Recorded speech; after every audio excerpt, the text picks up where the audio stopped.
te montre comment répondre à 95% des LBO papers. Avant de commencer, c'est quoi un LBO? Un LBO, c'est une opération d'acquisition financée majoritairement par de la dette dans le but de générer un rendement assez conséquent. Dans tous les exercices LBO, on va se placer d'un point de vue de l'investisseur. Il va placer de l'argent au début et il va en récupérer à la sortie du LBO. Comment on peut schématiser ça? On a un flux entrant et on a un flux sortant. Si on dispose de ces deux paramètres, on peut calculer tous les KPIs relatifs au LBO, que ce soit le MOM ou le TRI. Ici, on fait l'hypothèse qu'il n'y a pas de flux intermédiaire.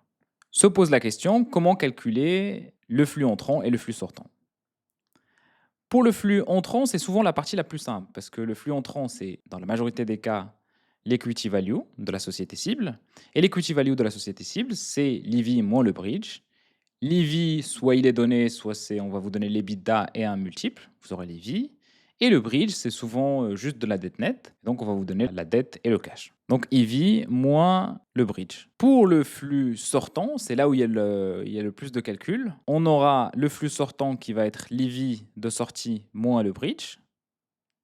Sauf que là, on va se retrouver avec beaucoup plus de variables. Puisque l'EV, c'est pareil, souvent c'est un multiple qu'on va vous donner, fois l'EBITDA. Et le bridge, c'est souvent la dette nette.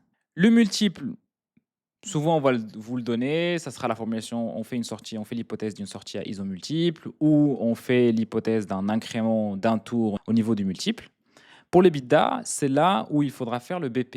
C'est pour ça que dans LBO Paper, souvent, on projette le BP. Pour la dette nette, il faudra également la projeter via la projection de la dette et du niveau du cash à travers le cash flow statement. Une fois qu'on dispose du flux de sortie et du flux d'entrée, on peut calculer le MOM. C'est juste le flux de sortie sur le flux d'entrée.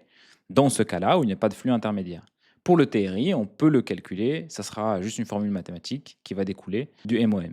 Voici conceptuellement comment avoir les idées claires au niveau du LBO. Et si jamais tu cherches un stage en M&A, rends-toi sur elio.com. Tu pourras décrocher ton stage en M&A en moins de 3 mois. Dis-moi aussi quelle est la prochaine question que tu souhaites que je traite dans ce format.